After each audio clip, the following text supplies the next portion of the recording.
Je m'appelle Xavier Gillet, donc je suis formateur au sein du CLEMI. Je suis Aristide Konga, des bénévoles de l'éducation aux médias et à l'information. Paul-Alain Zibi Fama, membre représentant de l'Association camerounaise d'éducation aux médias. Je m'appelle Chirou Diop, chef de projet chez Polaris Asso.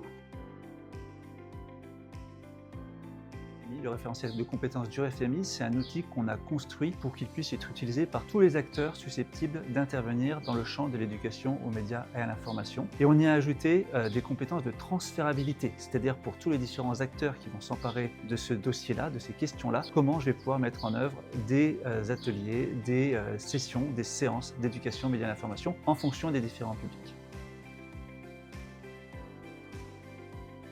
Donc en étape 1, la revue de la littérature. En étape 2, nous avons essayé de peaufiner les idées qui ressortaient de cette revue de la littérature, faire recours en étape 3 à nos ressources, histoire aussi de voir dans quelle mesure est-ce qu'elles pouvaient être pertinentes. Par la suite, nous avons défini les différentes cultures, les différents domaines qui allaient intervenir et également les niveaux d'intervention, les cibles de ce référentiel. En étape 4, nous sommes ici à Dakar pour pouvoir peaufiner tous ces travaux qui ont été déjà produits en ligne durant plusieurs mois.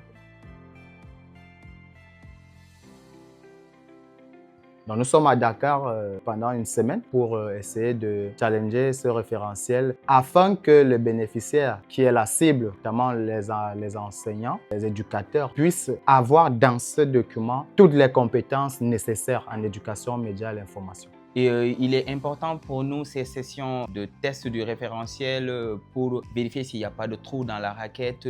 Aujourd'hui en présentiel, c'est le moment de vraiment mettre la main à la pâte encore plus et de rendre plus qualitatif ce référentiel-là à travers des simulations d'ateliers que nous faisons.